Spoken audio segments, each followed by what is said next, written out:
এখন আপনি আপনার ভাষ্যে বলেছিলেন যে বাংলাদেশে আপনারা আগামী কিছুদিন একের পর এক নানা ঘটনা দেখবেন। ঠিক তেমনি গতকালকে আমরা খুব বেশি ভাবে নিশ্চিত হয়ে গেলাম যে তারেক রহমান প্রধানমন্ত্রী বাংলাদেশের, তার ভারত সফর অনিশ্চয়তায় ভরা ছিল। কিন্তু এখন দেখা যাচ্ছে যে ভারত সফরের দিন তারিখ পর্যন্ত ঠিক হওয়া শুরু হয়ে গেছে দু দেশের পররাষ্ট্র মন্ত্রণালয়ের পর্যায়ে। হঠাৎ করে তড়িঘড়ি করে কি ঘটলো, কি এমন জাদুকরী ঘটনা ঘটলো যে ব্রিক্স সম্মেলন তো এখনো অনেকদিন, প্রায় আগামী মাসের মাঝামাঝি পর্যায়ে, তার প্রায় 20 দিন আগে প্রধানমন্ত্রী তারেক রহমানের ভারত সফর অনুষ্ঠিত হতে যাচ্ছে কেন? এটাকে আপনি কিভাবে ব্যাখ্যা করছেন? প্রথম কথা, ব্রিক্স সম্মেলনে ব্রিক্স যে জোট, যে মোর্চা, আন্তর্জাতিক মোর্চা, মূলত উন্নয়নশীল এবং বিকাশশীল এবং যারা মানে বিশ্বে মনে করেন যে বহু দেশীয় মঞ্চ গড়ে ওঠা উচিত, কেবল একমাত্রিক মঞ্চ নয়, যেটা মার্কিন যুক্তরাষ্ট্র চায়। ফলে রাজনৈতিক বা আদর্শগত ভাবে একটা মার্কিন যুক্তরাষ্ট্র প্রায় বিরোধী বলাটা সঠিক শব্দ হবে না, কিন্তু মার্কিন যুক্তরাষ্ট্রের পরিপূরক আরেকটি মোর্চা তৈরি করার যে উদ্যোগ, এই উদ্যোগটাকে কখনোই যুক্তরাষ্ট্র ভালোভাবে নেয়নি, ভালো চোখে দেখে না। ফলে তারা চায় না তাদের যারা বন্ধু, তাদের যারা শরিক, তারা যেন এই ব্রিক্স সম্মেলন থেকে দূরে থাকে। তবুও ব্রিক্স একটা উন্নয়নশীল দেশের সমূহ বলে বহু উন্নয়নশীল দেশ তাতে যোগদানে আগ্রহ প্রকাশ করেন। ধীরে ধীরে মাত্র 4টি রাষ্ট্র থেকে শুরু হয়ে সেটি 5 থেকে এখন 11টি রাষ্ট্রে রূপান্তরিত। 11টি রাষ্ট্রে রূপান্তরিত ব্রিক্স এবং তার বিশ্বের জনসংখ্যার একটা বৃহৎ অংশ এই জনবহুল এই রাষ্ট্রগুলিতে রয়েছে। তার সঙ্গে রয়েছে ধরুন আরো 10 জন, তাদের বলা হয় পার্টনার কান্ট্রিজ, আরো 10 জন, এবং তার সঙ্গে প্রায় 5 থেকে 6টি আন্তর্জাতিক বহুরাষ্ট্রীয় মঞ্চ, যার মধ্যে বিমস্টেক একটি অন্যতম। কেবলমাত্র বিমস্টেক নয়, ইউরোপিয়ান ইউনিয়ন, আসিয়ান, জিসিসি, এই সমস্ত জোটগুলি যারা প্রধান, তাদের প্রধানদের আমন্ত্রণ জানিয়ে অনেকেই, তারা যেমন ইউরোপিয়ান ইউনিয়ন এখন প্রধানমন্ত্রী আয়ারল্যান্ড, তিনি তার পৌরোহিত্য করেন, ফলে আয়ারল্যান্ডের প্রধানমন্ত্রীকেও আহ্বান জানানো হয়েছে। এবং ব্রিক্সের সভাপতি যেহেতু নরেন্দ্র মোদী, ফলে তিনি সভাপতি হিসেবে সমস্ত আবেদন জানিয়েছেন। কিন্তু সম্ভবত মনে হচ্ছে বাংলাদেশে কোথাও একটা এই নিয়ে প্রশাসনের মধ্যে একটা বিতর্ক রয়েছে। বিশেষত আমার যতদূর ধারণা যে পররাষ্ট্রমন্ত্রী ডক্টর খলিলুর রহমান, তিনি অনেকটা নিয়ন্ত্রণ করেন বাংলাদেশের পররাষ্ট্র নীতি। সেক্ষেত্রে তিনি হয়তো চান না যে কোনোভাবেই এই মুহূর্তে মার্কিন যুক্তরাষ্ট্রকে তাকে অসন্তুষ্ট করা, তাকে রুষ্ট করা। কারণ মার্কিন বিজনেস প্রতিনিধি দল ঢাকায় ঘুরছেন, তারা অনেক আশ্বাস দিয়েছেন। যদিও আগামী দিনে ভারতের বণিক সভার একটি দলও যেতে চলেছে ঢাকাতে, এই প্রথম অনেকদিন বাদে। তো এখন এই কারণে হয়তো ব্রিক্সকে এড়াতে চাইছেন তারেক রহমান, এবং ব্রিক্সকে যদি এড়াতেই হয় তাহলে অথচ একটা বাইল্যাটারাল ভিজিটের যে আমন্ত্রণ প্রধানমন্ত্রী নরেন্দ্র মোদী করেছিলেন, সেটাকে উপেক্ষা করেই তিনি মালয়েশিয়া হয়ে চীন চলে গেলেন। কিন্তু বাংলাদেশের যে বর্তমান অবস্থা, আপনি প্রশ্ন করছিলেন কেন হঠাৎ এই তাড়াহুড়ো। তাড়াহুড়োর একটা বাস্তবিক ভিত্তি আছে।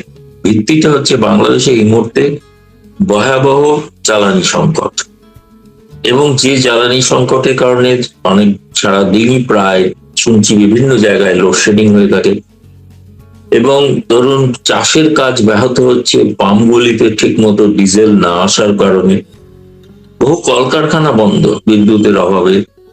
এই সময় বাংলাদেশকে একমাত্র নিকটবর্তী প্রতিবেশী হিসেবে ভারতই সহযোগিতা করতে পারে।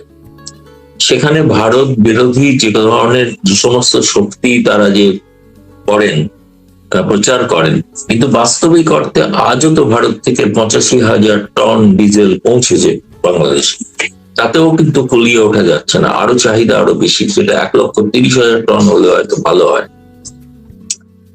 সেই কারণে এই সফরটা খুবই জরুরি। দ্বিতীয়ত, একটা বাণিজ্যিক সম্পর্ক তৈরি করা, এবং বাণিজ্যে আমাদের তো ভারতীয়রা আমরা বলি যে বাণিজ্যে বসতে লক্ষ্মী, মানে বাণিজ্যের কারণেই রাজস্ব আদায় হয়, সেটা কি আমরা লক্ষ্মী বলি, আপনারা হয়তো অন্য কিছু বলেন।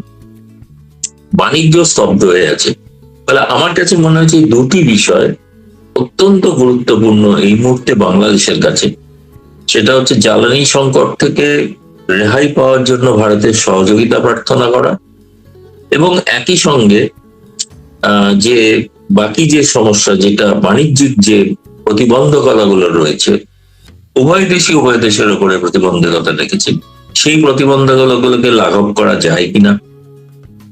তৃতীয়ত অবশ্যই তো গঙ্গা পানি চুক্তি রয়েছেই, সেটা হওয়ার কথা। আমি যতদূর জানি যে তারেক রহমান যদি আসেন, তাহলে যেমন উত্তর পূর্ব ভারতের যেটা ত্রিপুরা রাজ্যের যে ফেনী, যেটা মৈত্রী সেতু তৈরি হয়েছিল শেখ হাসিনা সময়, সেই মৈত্রী সেতু তৈরি হলে উভয় দেশের মধ্যে বাণিজ্যিক আমদানি রপ্তানি বাড়তে পারে, এবং উত্তর পূর্ব ভারত একটা বড় বাজার বাংলাদেশের জন্য একসময়ও ছিল, ফলে সেটাকে তারা ব্যবহার করতে পারেন।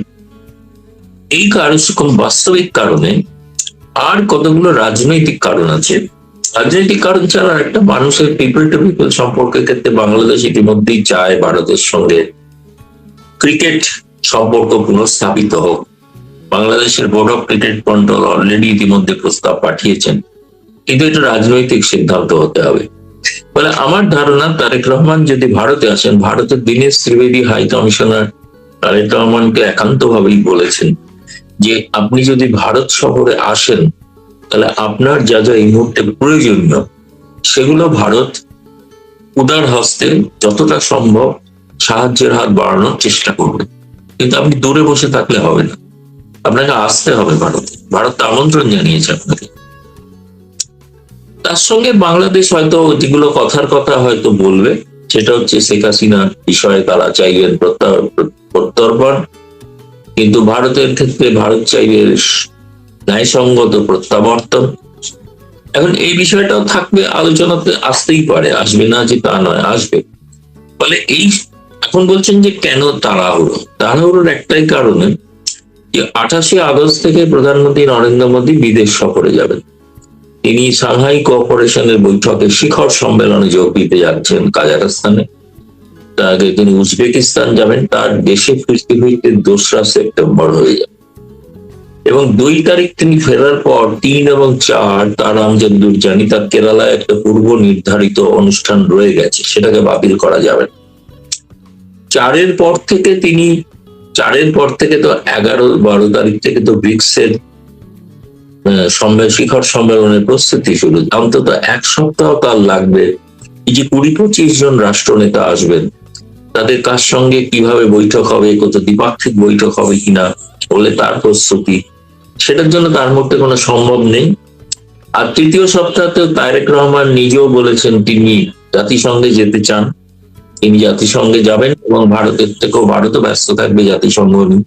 এবং জাতিসংঘে এবারের নিরাপত্তা পরিষদের অস্থায়ী সদস্য পদ ভারতের হওয়ার কথা, ফলে নিঃসন্দেহে সেটা একটা গুরুত্বপূর্ণ বিষয়। ফলে সেখানে সময় নেই। আর সেপ্টেম্বর অক্টোবর ভারতে সাধারণত হয় উৎসবের মাস, এখানে দুর্গাপূজা, দীপাবলি, এই উৎসবের মাসে সাধারণত প্রথম দিকটাকে এখানে একটা বলা হয় শ্রাদ্ধের মাস, অর্থাৎ যারা আমাদের পূর্বপুরুষরা মারা গিয়েছেন তাদের স্মৃতিতে প্রায় একটা দীর্ঘ সময় 8-9 দিন এখানে একটা শোক পালন করা হয়ে থাকে, মানে সেটা ধার্মিক একটা আচার। সেই সময় কোনো শুভ কাজ করা হয় না, যেহেতু ভারত বাংলাদেশ দ্বিপাক্ষিক সম্পর্ক একটা শুভ কাজের বিষয়, সেজন্য এটা আগস্ট মাসেতেই শেষ করে ফেলতে হবে, এবং আগস্ট মাসে 28 তারিখের আগেই শেষ করে ফেলতে হবে। ভারত থেকে যে কারণে 20 এবং 21শে আগস্টের কথা বলা হয়েছিল, এখন সেটা হয়তো বাংলাদেশ সরকার চিন্তা ভাবনা বিচার বিবেচনা করে দেখছেন যে 20 তারিখে রাষ্ট্রপতি নির্বাচন আছেন, তারপরে রাষ্ট্রপতির শপথ আছে, তারপরে আনুষ্ঠানিকতা 27 তারিখ থেকে বাংলাদেশের পার্লামেন্ট সেশন শুরু হবে। সুতরাং 27-এর আগে এবং 22 থেকে 27-এর মধ্যে এই সফরটা মাত্র সম্ভাব্য সফরসূচি।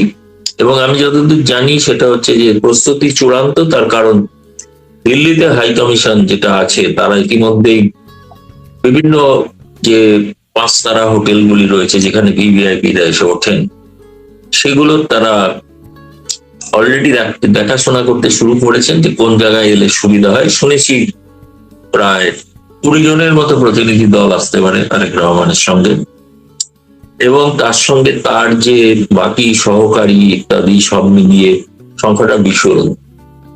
এবং ফলে তারা খুব বড় ধরনের একটা হোটেলগুলোতে বাল্ক বুকিং করতে চাইছে, যে কারণে আমার মনে হয়েছে যে সফরটা সম্ভবত প্রায় নিশ্চিত। যদিও বাংলাদেশের কাগজে এখনো দ্বিধা দ্বন্দ্বের কথা বলা হচ্ছে, কিন্তু দ্বিধা দ্বন্দ্বটা বলা হচ্ছে এই কারণেই যে দ্বিধা দ্বন্দ্বটা বাংলাদেশের আভ্যন্তরীণ রাজনীতির কারণে। বাংলাদেশের একদল মানুষ আছেন তারা চান না ভারতের সঙ্গে সুসম্পর্ক, আর একদল মানুষ আছেন তারা চান হয়তো সুসম্পর্ক হোক। এখন সেইটা বাংলাদেশের যে বর্তমান অবস্থা, সেই সংকট এতে একমাত্র ত্রাতার ভূমিকায় আসতে পারে ভারত। ফলে আসতে গেলে তারেক রহমানকে এই আগস্ট মাসেই আসতে হবে, নইলে কিন্তু জানি না, বলা মুশকিল। নভেম্বরে আবার নরেন্দ্র মোদী মস্কো যেতে পারেন, ফলে দ্বিপাক্ষিক বার্ষিক বৈঠক থাকে। তারপরে নভেম্বরের শেষ থেকে আমাদের ভারতের পার্লামেন্ট অধিবেশন শুরু হয়ে যায়, শীতকালীন অধিবেশন। তারপর থেকে বাজেট অধিবেশনের প্রস্তুতি হয়ে যায়। ফলে ওই সময় সাধারণত বিদেশ সফর বা বিদেশি অতিথিদের যেটা করা হয়, আমন্ত্রণ হয়, জানানো হয়, তারা যে আসেন তারা এই আগস্ট সেপ্টেম্বরের মধ্যেই শেষ করে ফেলে সমস্ত। এই যে আপনার কথা থেকে একটি বিষয় বেরিয়ে এলো যে মার্কিন যুক্তরাষ্ট্রকে নাকচ করতে চায় না, তাই ব্রিক্স এড়িয়ে চলার চিন্তা ভাবনা করছে। এটি একটা কারণ, আরেকটি বাণিজ্যিক কারণ, আরেকটি জ্বালানি কারণ এবং রাজনৈতিক কারণ আছে, শেখ হাসিনার স্বদেশ প্রত্যাবর্তন ইত্যাদি। কিন্তু আমার প্রশ্ন যে মার্কিন যুক্তরাষ্ট্রের বাইরে ব্রিক্স রিলেটেড যে দেশগুলো আছে তারা বাংলাদেশের বর্তমান সরকারের উপর নাকচ হবে কিনা? এখন বাংলাদেশ তো চায় চীনের সঙ্গে সম্পর্ক ভালো করতে। রাশিয়ার সহযোগিতায় সেখানে অনেকগুলি অনুষ্ঠান, প্রোগ্রাম, পারমাণবিক বিদ্যুৎ প্রকল্প তৈরি হচ্ছে, এবং যেখানে আমি যতদূর জানি এখন পর্যন্ত চীনের প্রেসিডেন্ট শি জিনপিং, রাশিয়ার প্রেসিডেন্ট ভ্লাদিমির পুতিন, ইরানের প্রেসিডেন্ট তিনিও আসতে চলেছেন। ফলে তারা প্রায় অলমোস্ট নিশ্চিত। এখানে আমার মনে হয় আউটরিচের এলে বাংলাদেশ যে যুক্তিটা যারা দেখাতে চাইছেন, যেটা যে যুক্তিটা অসাড় যুক্তি, সেই যুক্তিটা হচ্ছে প্রধানমন্ত্রীকে আমন্ত্রণ না জানিয়ে বিমস্টেকের সভাপতিকে আমন্ত্রণ জানানো হয়েছে। এটা কোনো কারণ নয়, এটা অজুহাত। ইউ প্রেসিডেন্টকে যদি আমন্ত্রণ জানানো যেতে পারে, বিমস্টেকের প্রেসিডেন্টের কি এমন অসুবিধা আছে? তিনি তো এই বছরের জন্য প্রেসিডেন্ট, আগামী বছর শিখর সম্মেলন হবে বিমস্টেকে। অনেক দেশ আছে যারা বিমস্টেকের সদস্য, তারাও কিন্তু ব্রিক্সে আসবে। আবার অনেক দেশ আছেন যারা ব্রিক্সের স্থায়ী সদস্য হতে চান, তার মধ্যে বাংলাদেশ একসময় চেষ্টা করেছিল, হয়নি। সেই নিয়ে আবার বাংলাদেশের একটা সময় মনে আছে শেখ হাসিনা থাকাকালীন প্রচার হয়েছিল ভারত চাইনি বলে বাংলাদেশ সদস্য হতে পারেনি ব্রিক্সে। যারা ভারত বিরোধিতা করেন তারা সেই যুক্তি দিয়েছিলেন। তা ভারত এখন তাকে সাদর আমন্ত্রণ জানাচ্ছেন ব্রিক্সে, আর তিনি আসবেন না অন্য অজুহাত দেখিয়ে। তো বিচিত্র পরিস্থিতি।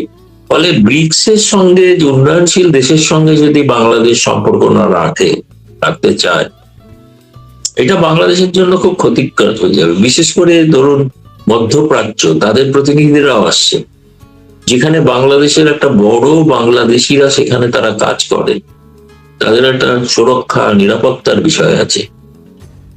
সেই বিষয়গুলো সমস্তটাই উপেক্ষা করে নেবেন বাংলাদেশ যদি তারা ব্রিক্সের এই সম্মেলনে, শিখর সম্মেলন, এটা তো এমনি কোনো মন্ত্রী পর্যায়ে না, এখন বলছেন কোন একজন প্রতিনিধিকে পাঠাবেন। আমার এখনো মনে হয় যে শুভবুদ্ধির উদয় হতে পারে যদি কোনো কারণে আগস্টে আসতেই না পারে। এখন তারা ভাবছেন যে ব্রিক্সের সময়, এত অল্প সময়, সেখানে প্রধানমন্ত্রী কি সময় দিতে পারবেন দ্বিপাক্ষিক বৈঠকের জন্য? সেটা ভারত ব্যবস্থা করে দেয়। সেটা কারণ 11-12 তো, ফলে 13 তারিখেও তো ব্রিক্সের পরেও তো দ্বিপাক্ষিক বৈঠক হতে পারে, তাই না? তো সেটা কোনো অজুহাত নয়। ফলে আমার মতে সব থেকে ভালো হতো, এই যে এখন অনেকটা তাড়াহুড়ো করে আসতে হবে, ধরুন দুই দেশেরই আমি জানি না কি ধরনের প্রস্তুতি আছে। আমরা সাধারণত হাই প্রোফাইল যে ভিভিআইপি ভিজিট হয়ে থাকে, তার আগে দেখি পররাষ্ট্রমন্ত্রী, পররাষ্ট্র সচিব, তারা তাদের কাউন্টার পার্টির সঙ্গে আলাপ আলোচনা করে স্থির করেন কি কি ধরনের চুক্তি স্বাক্ষরিত হতে পারে, কি কি ধরনের মৌ স্বাক্ষরিত হতে পারে, কি কি ধরনের জয়েন্ট সেটমেন্টে বিষয় উল্লেখিত হতে পারে। এগুলোর তো কোনো আলাপ আলোচনা তো শুরুই হয়নি এখনো, তাই না? যদি না নেপথ্যে একেবারে গোপনে কিছু হয়ে গেলে। এটা ঘটনা যে বাংলাদেশ মিশনের হাই কমিশনার একমাত্র বিষয়টা জানেন, তিনি হাই কমিশনের অন্য কোনো কূটনীতিবিদকেও ইনভলভ করছেন না, তারাও প্রায় জানেন। আমি জানি গতকাল সন্ধ্যাবেলায় হাই কমিশনারকে কেউ কেউ কূটনীতিবিদ প্রশ্ন করেছিল যে আচ্ছা প্রধানমন্ত্রী কি আসছেন, তিনি ধর বলছেন আমি এখনো নিশ্চিত যাই না। ফলে তিনি কিন্তু তার প্রস্তুতি কিন্তু রেখেছেন, প্রস্তুতি করছেন। আমি জানি বাংলাদেশের পররাষ্ট্র মন্ত্রণালয়ও তারা তাদের প্রস্তুতি রাখছেন, প্রস্তুতি করছেন। ফলে সেটা হবে না এমন কোনো ব্যাপার নয়। আগাম এই সফরটা চাওয়া কি বাংলাদেশি চাইছে যে আমরা আগে যেতে চাই?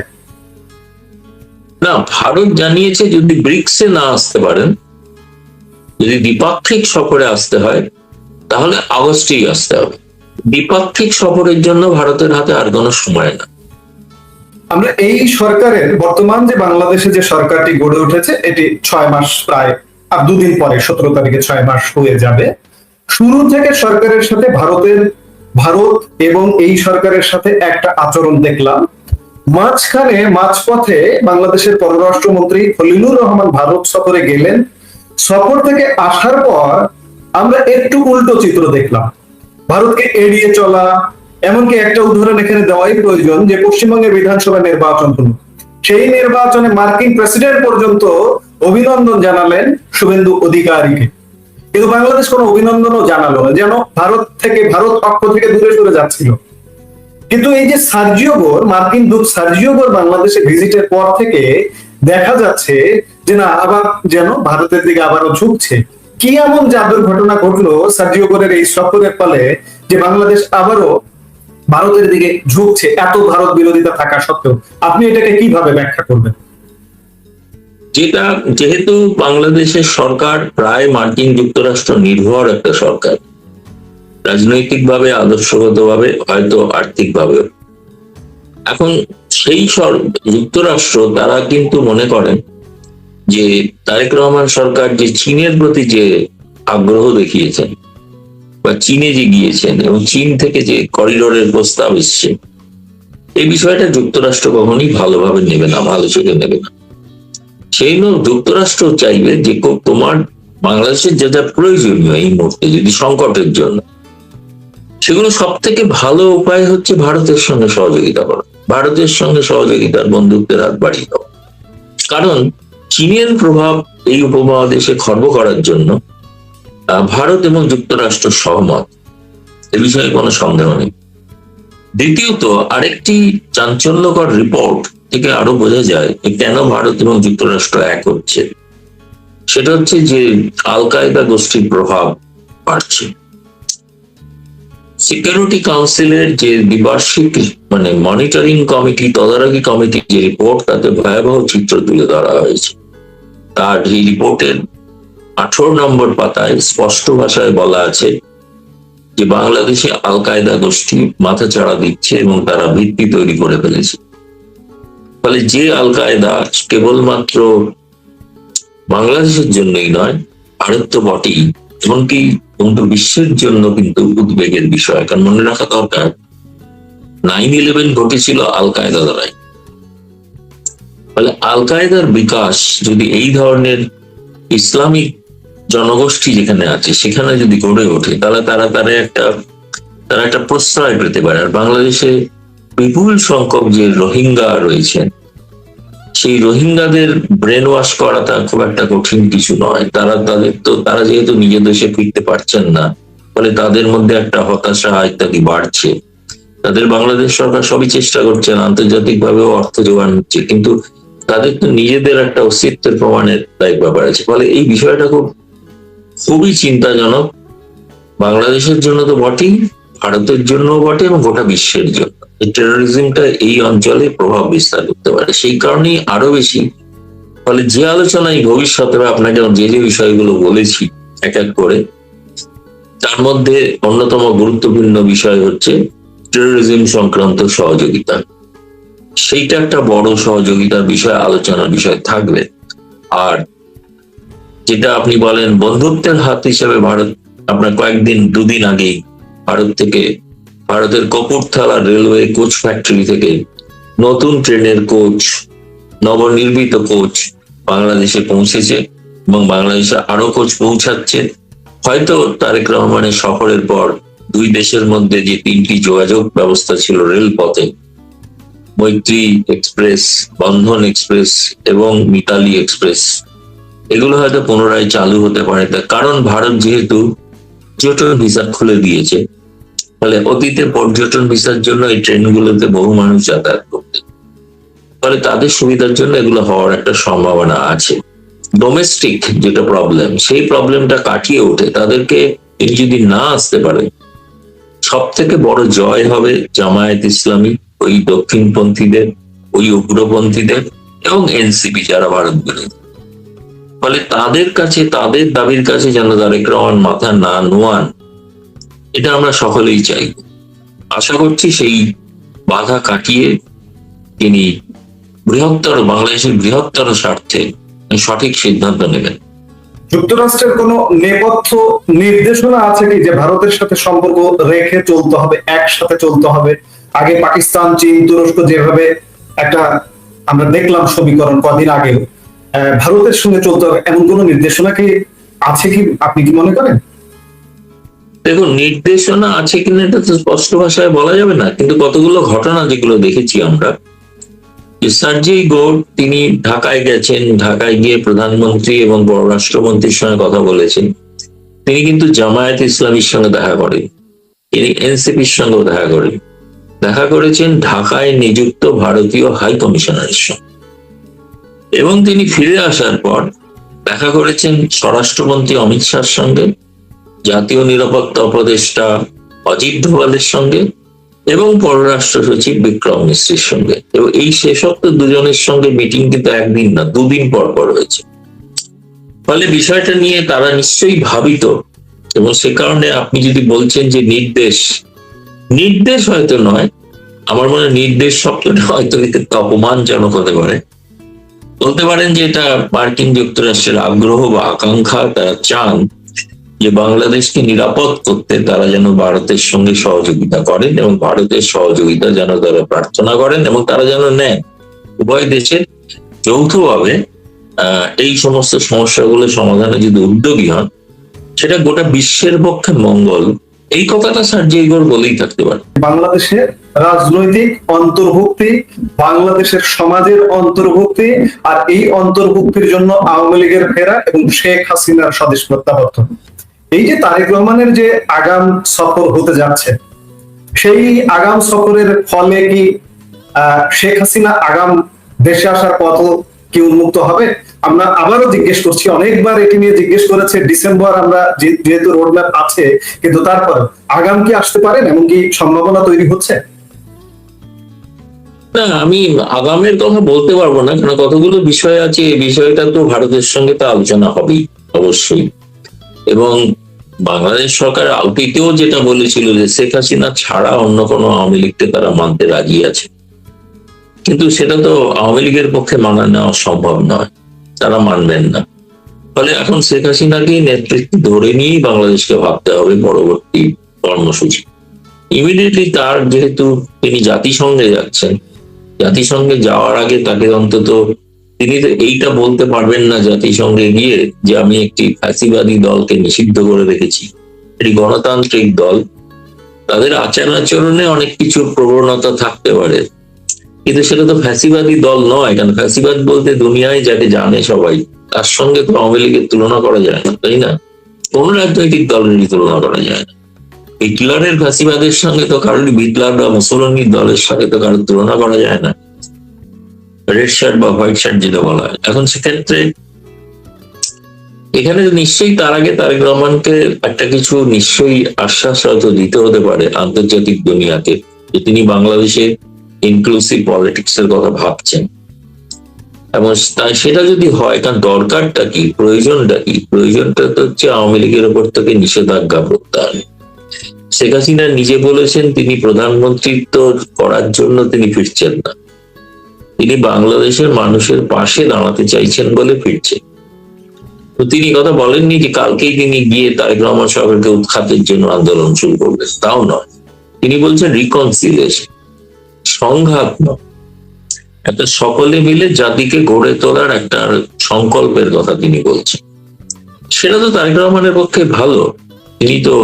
তিনি তো ক্ষমতায় আছেন, ক্ষমতায় থাকবেন, তাহলে তার আপাতত এখনই তো তার কোনো ভীত হওয়ার কোনো কারণ নেই। ভীত যিনি হতে পারেন জামায়াত এবং অন্য চরমপন্থীদের যে আমি উৎপাতই বলছি, সেটা যে বাড়ছে আরো, সেটা ভয়ঙ্কর বিপদ হয়ে উঠতে পারে। সেটাতে তারেক রহমানকে আরো বেশি সতর্ক হওয়া উচিত। সেক্ষেত্রে তার ঘনিষ্ঠতম সহযোগী হতে পারে ভারত। আমার মনে হয় তাকে, তার যে প্রতিরক্ষা উপদেষ্টা, তাকে হয়তো ভারতের রিসার্চ এন্ড অ্যানালিটিক্যাল উইং এর প্রধান পরাগ জান হয়তো তাকে অবহিত করেছেন যে বাংলাদেশ কি ধরনের আশঙ্কার মধ্যে রয়েছে। ফলে এই বিষয়টা তো তার সরকারের পক্ষে নিরাপদ, ভারতের সঙ্গে সহযোগিতার হাত করে মিলিয়ে চলা এবং বাংলাদেশে একটা ইনক্লুসিভ পলিটিক্স এর রাস্তা খুলে দেওয়া। এক্ষেত্রে কিন্তু তারেক রহমান গোটা বিশ্বে কিন্তু প্রশংসিত হতে পারে তার এই উদার মনোভাবের জন্য। জাতিসংঘের প্রশ্ন আসছে, জাতিসংঘের অধিবেশনে যাবেন সেপ্টেম্বরের শেষ সপ্তাহে, সেখানে প্রশ্নবিদ্ধ হতে পারেন আওয়ামী লীগ নিষিদ্ধ নিয়ে, এবং আপনি বলছেন যে তারেক রহমান সেখানে গিয়ে বলতেও পারবেন না যে ফ্যাসিবাদের দায়ে আওয়ামী লীগকে নিষিদ্ধ করে রাখা হয়েছে। জাতিসংঘে যাবার আগে কি আওয়ামী লীগের নিষেধাজ্ঞা উঠে যেতে পারে? আপনার কি মনে হয়? হয়তো এত তাড়াতাড়ি হবে কিনা বলা মুশকিল, কিন্তু তিনি হয়তো যদি ঘোষণাই করতে চান, সব থেকে ভালো ঘোষণা হবে জাতিসংঘের মঞ্চ থেকে, তাহলে তিনি গোটা বিশ্বে প্রশংসিত হবেন। সেই বিশ্বে যদি তিনি ইনক্লুসিভ পলিটিক্স এর কথা ঘোষণা করেন এবং রিকনসিলিয়েশনের কথা যদি বলেন, সেটা সব থেকে বেশি সমাদৃত হবেন তিনি। তাকে প্রকৃত রাষ্ট্রনেতার পরিচয় তিনি পাবেন, এ বিষয়ে তো কোনো সন্দেহ নেই। ফলে আমি মনে করছি ওই জাতিসংঘের অধিবেশনটাই তার পক্ষে উপযুক্ত মঞ্চ, যেখান থেকে তিনি ঘোষণা করতে পারেন আগামী দিনের বাংলাদেশের রোডম্যাপ।